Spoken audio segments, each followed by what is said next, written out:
I am often asked to describe the experience of raising a child with a disability, to try to help people who have not shared that unique experience to understand it, to imagine how it feels. It's like this.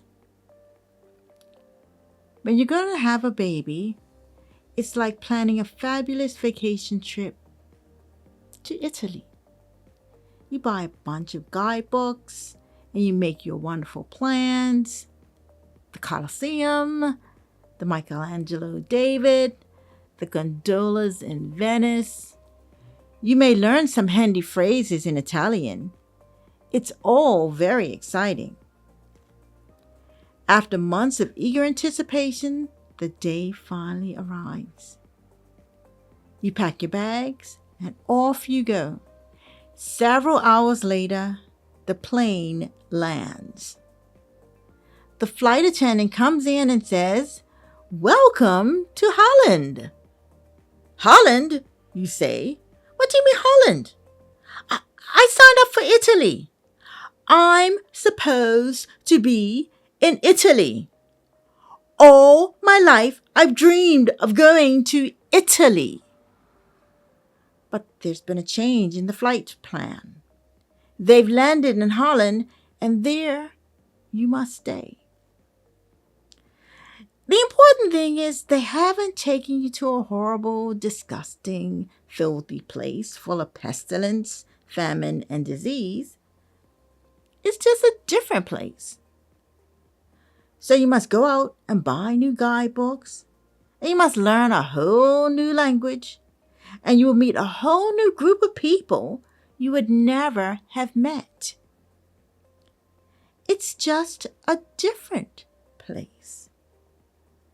It's slower paced than Italy, less flashy than Italy.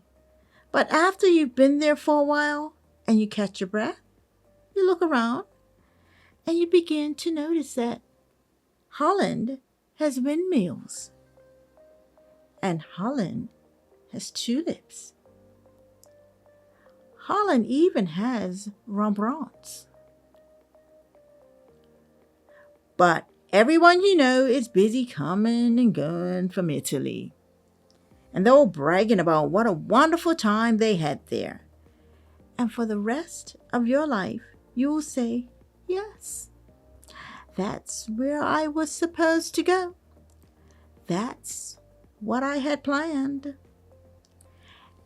And the pain of that will never, ever, ever go away. Because the loss of that dream is a very, very significant loss. But if you spend your whole life mourning the fact that you didn't get to Italy, you may never be free to enjoy the very special, the very lovely things about Holland. Okay, not Holland and not Italy, but Bermuda. Welcome to the home of parents and the uniquely talented. Let's celebrate their stories and successes. Gary Williams. My name is Shalimar Williams, and my uniquely talented child was Shalimar Gina Aluma Williams. My name is Tina Duke, and I am the mother of a uniquely talented child. Hello, my name is Jair Duke. My mother is Miss Tina Duke, and my daddy is Michael Duke. Hi, I'm Marcia Seamus, and married to Robert Seamus, and my daughter is Kelsey. I'm Kelsey, and I'm 29 years old. Hi, my name is Crystal Hoden. I'm 36 years old, and I'm a uniquely talented individual. When I first noticed, I was in primary 2, P2, and I noticed that there was something different. Like, I had enjoyed my first year in P1, and I was doing great, I was doing excellent. But somehow along the way, I had fell back in primary 2 and began to see the challenges that I was having amongst my peers as I was falling back. I had an unfortunate situation where I had an incident of something seriously happened to me, where the result came about was that I had injury to my head, a minor injury, and going through that experience, after that, I began to see my grades fall. I felt, not safe. I started to experience and feel situations where I didn't feel safe. And so that was when I started to notice that there was something different. Okay, Shalimar was about 9 months when we started to notice that she wasn't reaching the normal milestones for children at that age. She wasn't crawling and doing a couple of other things, that more so starting to stand up on her own. So we were a bit concerned about that and took her to the doctor to have her checked out. It took some time for them to decide as to what was the matter with her. They thought she might have had a brain tumor or something. A lot of testing was done.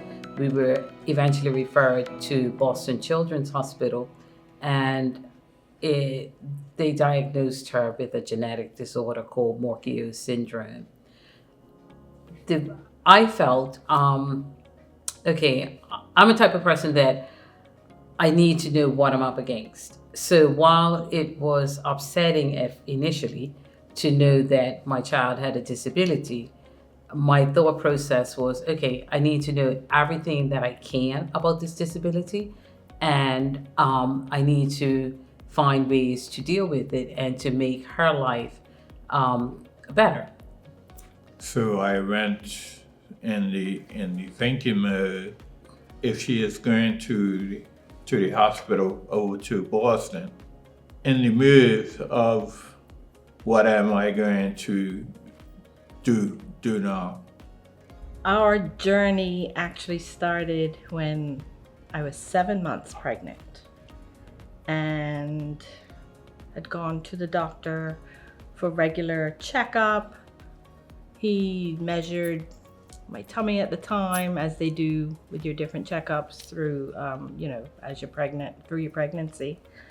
Thought I had grown a little bit more than he would have expected, but wasn't overly concerned. Just wanted to be sure so that if he had to change the birth plan, because I was like, well, is that a problem? He said he didn't think so. Just could be a little extra fluid on board, or baby could be a good size, nothing worrisome. Sent me for an ultrasound, and they saw fluid on her head. Don't know what the correlation was in that, the size of my belly with that. I don't know if it really did correlate in any way. I guess for me, I think it was God's way of sending me to get that ultrasound to find out ahead of time. And from there we went for a second ultrasound just to confirm. We finally went in and he said, your ultrasound showed that the baby has fluid in her head, or in its head. I didn't want to know the sex of the child at the time. And he actually was in panic mode. He didn't handle it very well. He just, I don't terminate pregnancies. I'd have to send you somewhere else for that. He just went from 0 to 100 to me in panic mode. We were just flabbergasted. The husband and I looked at each other like, what? And doctor handed us the box of tissues because we were both crying. And that was really traumatic, that part. So from there, we leave the doctor's office, we tell the family, and of course start reading, and know that the fluid in the head could be associated with spina bifida, which is the hole in the spine. They didn't say any of that, but then it doesn't necessarily mean that. So again, sent me for another ultrasound to confirm that it was just the fluid, not the spina bifida. The ultrasound here in Bermuda said it was just the fluid in the head. So we're like, okay, but I was gonna be sent to Boston. We left probably about a week later. Got to Boston. They did their ultrasound. And at that point, Bermuda's ultrasound and Boston's ultrasounds were very different. They're, of course, in Boston, more high tech. They called it a level 2 ultrasound. We didn't have that here. The first sonographer that did the ultrasound just saw the fluid in the head, did not see the spina bifida. But at that point, like I said, 7 months pregnant, she's almost full term at that point, head down, bum all up in my ribs at that point. I was a pretty good size. So they, she says, well, I said, so what do you see? And they're like, well, I can't really say, but, look like, we definitely see the hydrocephalus, the fluid in the head. And then she says, well, I'm just going to call the radiologist in to redo everything. And he came in, redid the ultrasound, saw the hydrocephalus, and, he was really trying hard to get to the base of her spine. And I remember it was very painful. And, I remember the pain bringing tears to my eyes. He says, but I said, he apologized. I remember him apologizing. He says, but I really need to make sure that, see what, if there's anything else going on. I said, no, do what you have to do. He did. And then he asked me what we knew so far about the pregnancy. And, we both said, well, we knew there was fluid in the head, and we knew that it could be associated with the spina bifida. And, he shook his head, yes. And he said, we see that. So that was like, okay, all right. Have our little moment. Where to now? So as a mother, my son's journey, Jair's journey, has been one of faith, I would say. Very early on, Jair had some challenges in school. It was with his hearing to begin with. We realized that he wasn't hearing properly. He had tubes. That was our first trip to Boston Children's Hospital. He had tubes placed in his ears, permanent tubes, to assist with his hearing. Came back to Bermuda, started school. I remember him having to be assessed very early on by the school psychologist at the time. And he had an FM system where he would speak into it, and his teacher had something to be able to help him. His speech was off, so he sort of didn't really learn how to talk properly until after the tubes had been placed in his ears. So that was the beginning of his journey. But of course, he exhibited some other challenges as well. So he's always had support in the classroom. And then me as the mother, that's what I did. Especially it was what I did. So I was able to support him, and he would also support his school. They would tell you I was a helicopter parent, but I sort of knew what my son could do and could not do. But the real challenge came, I would say, it was his first year of middle school. Second year of middle school. Woke up one day and his face was distorted. Of course, he came to me and said, "Mommy, something's wrong with my face." And I said, "Well, wash it." Parents, as we do. And when I looked at him, he looked like he had a stroke. Fast forward to, we are out of here immediately. And then he was diagnosed with a brain tumor. Worst day of my life, but the beginning of what I want to say is a journey that just sort of changed the trajectory of our lives. But God is good, and he is a success story. So I'll let him talk about that part of his journey. I told Mom one day, why should I go to school? And she said, "You're going to learn." So I decided to go to school. Having tubes in my ear, I do like to hear stuff, but my ears were still hurting.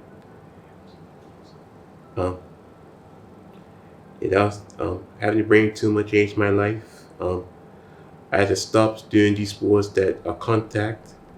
Like, I couldn't play rugby. I asked someone, "Why can't I play rugby?" "I have a brain tumor." I said, you took my life away, I can't do nothing. Then she called Dr. Orridge, our doctor, and my mom told her, "Jai wants to play rugby."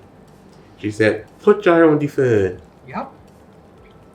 And Miss Orr said, Jair, you have a brain tumor. I do not want to play any knockout sports like rugby because rugby will knock you out.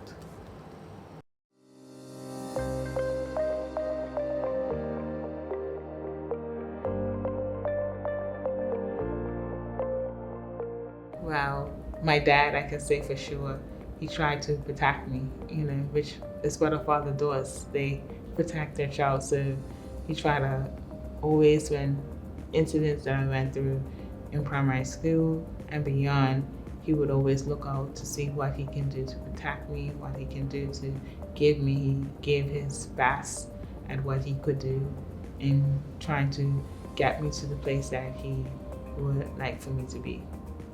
He had to take her sometimes on my lunch hour or early in the morning. I would have to take her to the hospital to get occupational therapy services, or go somewhere to get physio, or see if somebody's gonna come to get speech therapy. Everything was disjointed at that time.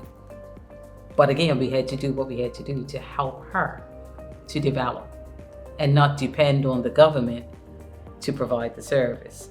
So Shalimar left Warwick Preschool. He talked to the Ministry of Education, and we were not successful in having her be mainstream for primary school. And she was accepted at Gilbert Institute, and the principal was certainly willing to give her an opportunity to attend the school, but it was denied by the ministry.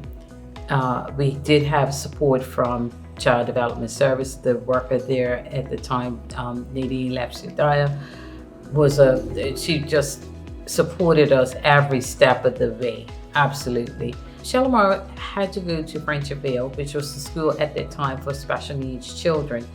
And while we were upset at first that she had to go there because we wanted her mainstream, I now look back at it as a stepping stone. Because as I said earlier, the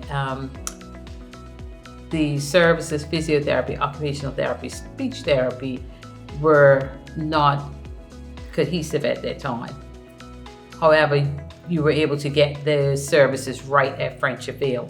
So Shalimar was at a point where she wasn't quite walking, and it was best for her to be able to have physiotherapy every day to strengthen her skills and try and get her up and walking. Unfortunately, that was not to be. She had other medical issues whereby she ended up having to get a wheelchair. That led to the next challenge, which was transportation. She initially had a manual wheelchair, which we used to fill up, and we had a Toyota Starlet car, and we put that on top of the car. We filled it, put it on top of the car. But few years later, she ended up, when the government decided to close Friendship Vale, years later, they decided to mainstream the children. Shalimar was accepted into Elliott Primary School, which was now in Devonshire, and it meant we had to leave Paget, get through the traffic, go down Devonshire, drop her off because the school was accessible. She got a wheelchair, an electric wheelchair, and that was purchased by Committee of 25, and she also got another wheelchair years later, and a company that I was working for had a golf tournament, and that helped to raise money for her and for other children in need. So with an electric wheelchair, we couldn't put it on top of our Toyota Starlet. So the next challenge, which they had championed, was dealing with TCD to get a wheelchair accessible car in Bermuda. And they had dealt with that process. And we ended up getting, we had to go to Virginia and look at the cars. Dad made the trips to check out cars, and we brought the specifications back, and TCD said, okay, you can bring it in.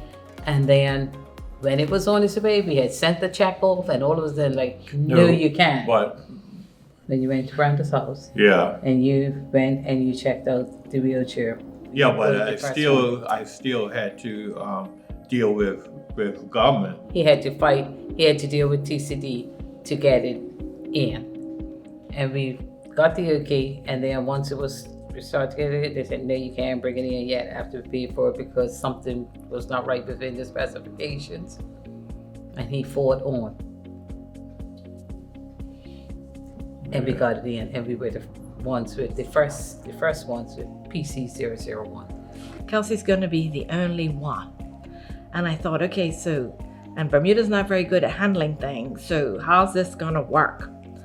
But again, didn't dwell on it. And then in that process, through family and stuff, found out about a young man that, I knew he used, did he use a wheelchair or walk that kind, or I don't know.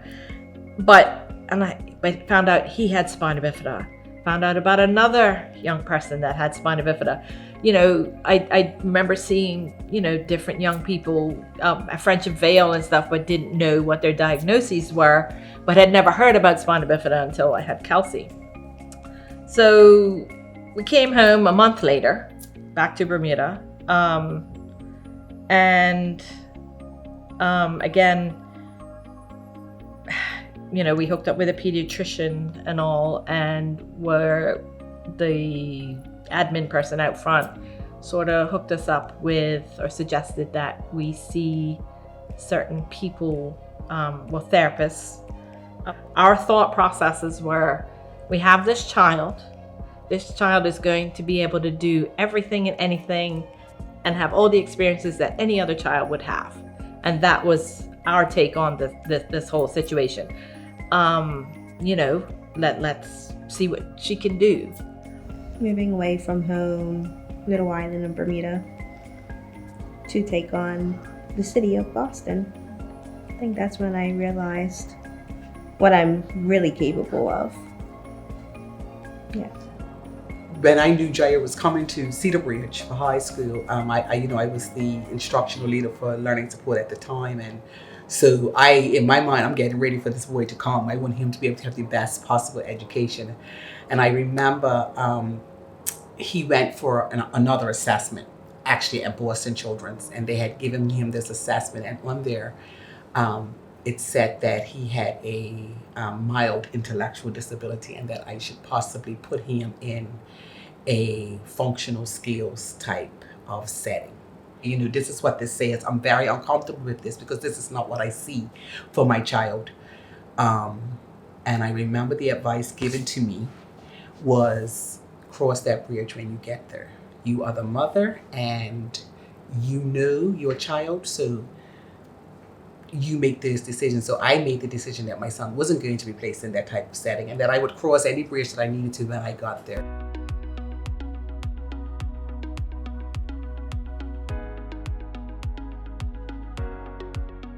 When the government just before the government decided to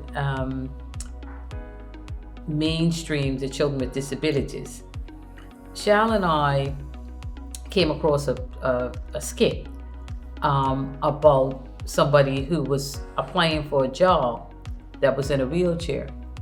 And we went to a couple of schools and we did that skit.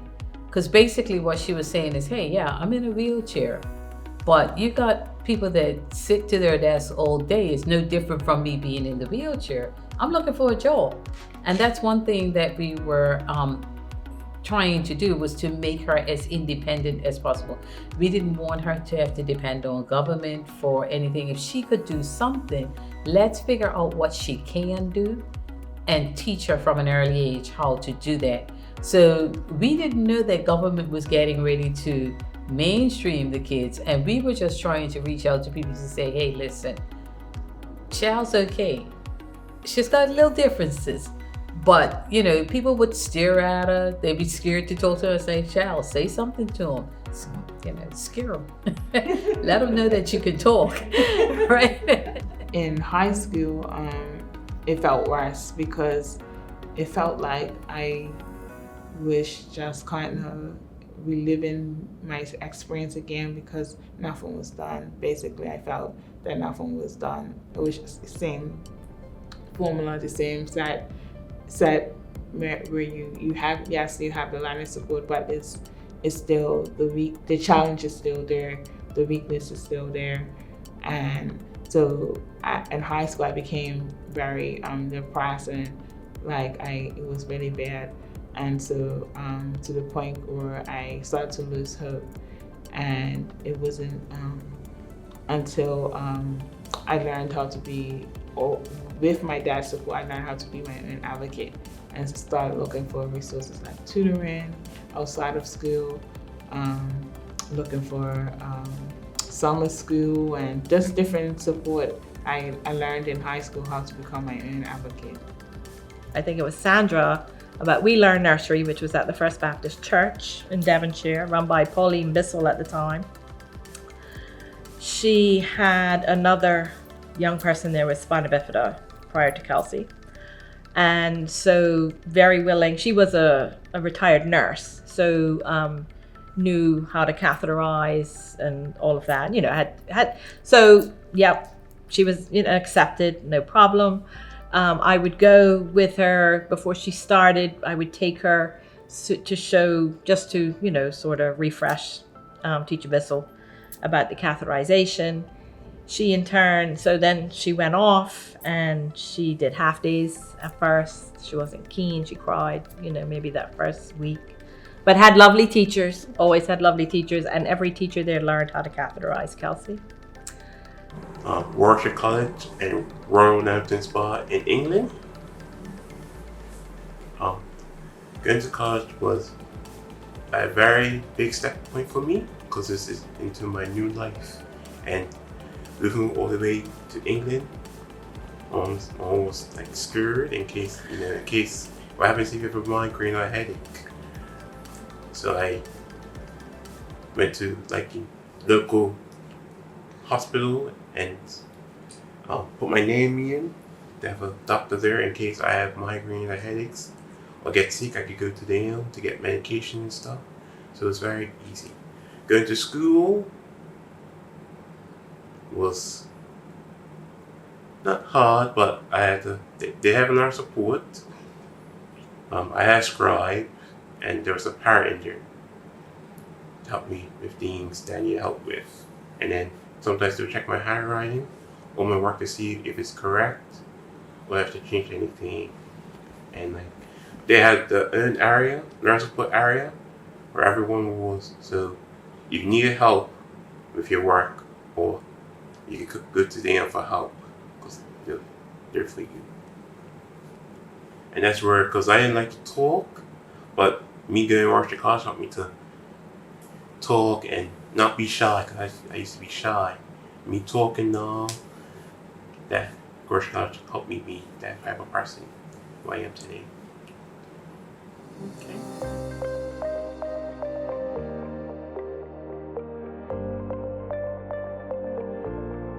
When you talk about community resources, don't discount doctors, don't discount the mental health profession.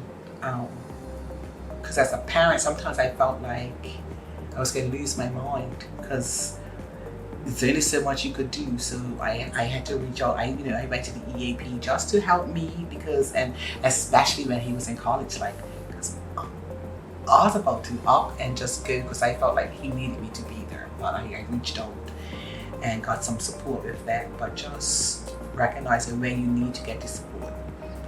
So Okay, early on, we did use the Committee of 25 for handicapped children. I guess that's what they still call themselves. WindReach has always been, because that's another thing, Kelsey, you're riding. I don't do it anymore. Not on a regular. Yeah, on a regular. Kelsey, WindReach was riding for the disabled at the time. Kelsey started there at when she was 4, and started riding when she was 4 years old. So my name is Tina Nash, and I'm the Executive Director here at WindReach. Tamalita Joseph, Fund Development Manager. We have several programs that we have incorporated into our whole ethos that follow our mission and our vision. Some of the programs that we have here are Adult Day Program, our Life Skills Program. We have our Therapeutic Riding Program, as well as one of our newer programs, which is the Environmental Education. So one of the main programs that people know us as is the therapeutic riding program, which uses equine therapy and horse therapy and horses to build upper body strength, confidence, and connection with the horses in that program. So the therapeutic riding program is a very popular program. Bermuda will be celebrating 50 years of therapeutic riding in Bermuda. Huge milestone. We're really excited about it. Before WindReach was here, there was another nonprofit that existed on the property called Riding for the Disabled. And over the years, when WindReach then was founded, both of those nonprofits amalgamated to become WindReach as we know it, which is why the therapeutic riding program is still such a highlight, because it has this long history. We're hoping to have some great celebrations to celebrate this really monumental occasion of 50 years of therapeutic riding being delivered and accessible to people in Bermuda, which is quite an outstanding accomplishment.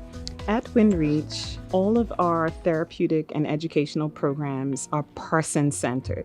And as they are person-centered, meaning we have the person-centered approach to programming, we therefore empower our participants to engage in meaningful and purposeful activities that allow them to live a more enriched quality of life. We are not a clinical space. This is not a clinical environment. This is an experiential environment where our educational and therapeutic programs are designed to assist and enhance already in place programs that our participants might be experiencing in other more clinical settings. So our whole ethos is that people come on here and feel free to express themselves, be who they are, while we're able to incorporate some of the IEP goals or personal goals or physical goals into our natural environment with our therapeutic animals, our natural learning spaces, so they can again live their best quality life.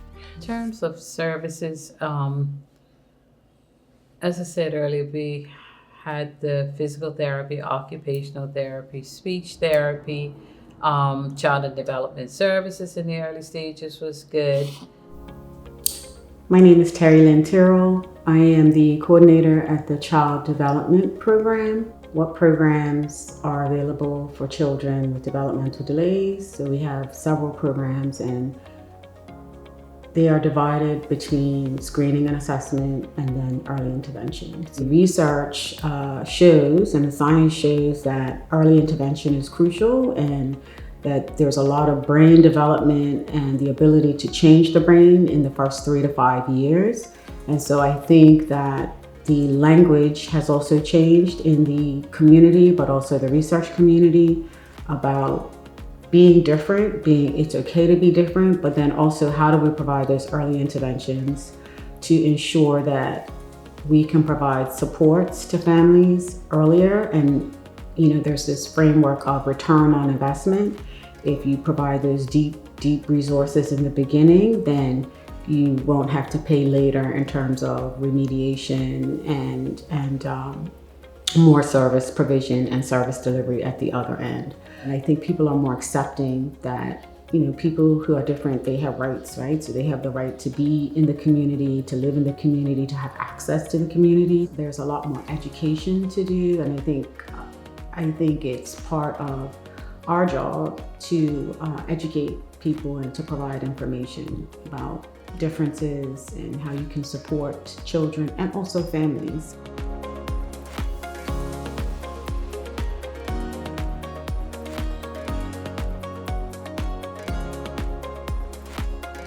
Each child is different from their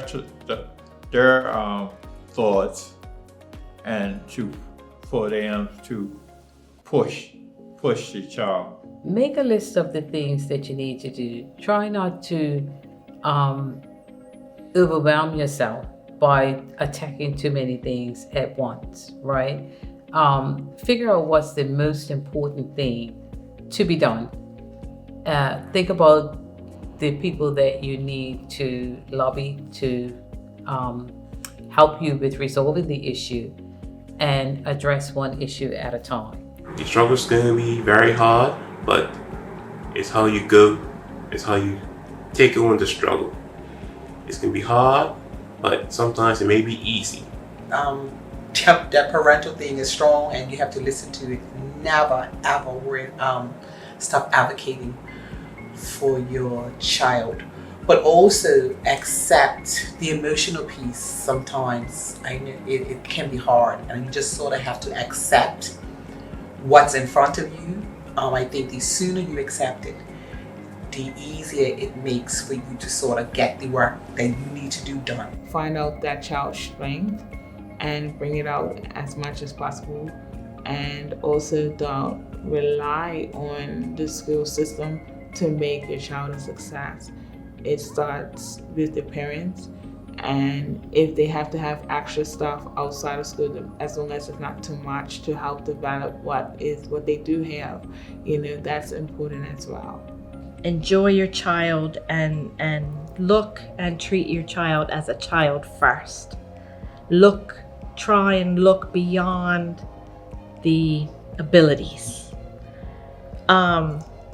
It's a baby. Take that baby, love and nurture it like you would any other baby.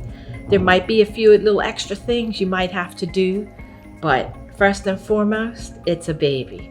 That child needs cuddling, that child needs changing, that child needs feeding. The way you do those things might be a little different, but I think that's a crucial point in, when you have a child and there are some special needs happening, but child first, and everything else. It's a journey, and there are going to be bumps in the road, but there are going to be smooth parts too. I'd say just support your child and let them do anything that they want to. They can do it just differently.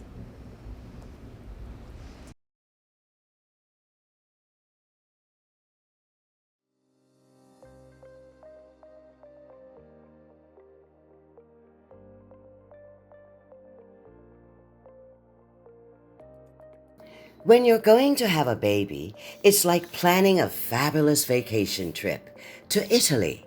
You buy a bunch of guidebooks and make your wonderful plans. The Colosseum, the Michelangelo David, the gondolas in Venice. You may even learn some handy phrases in Italian. It's all very exciting. And then, after months of eager anticipation, the day finally arrives. Your bags are packed and off you go. Several hours later, the plane lands. The stewardess comes in and says, "Welcome to Holland." Holland, you say? What do you mean, Holland? I signed up for Italy. I'm supposed to be in Italy. All my life, I've dreamed of going to Italy. But there's been a change in the flight plan. They've landed in Holland, and there you must stay. The important thing is that they haven't taken you to a horrible, disgusting, filthy place full of pestilence, famine, and disease. It's just a different place. So, you must go out and buy new guidebooks, and you must learn a whole new language, and you will meet a whole new group of people you would never have met.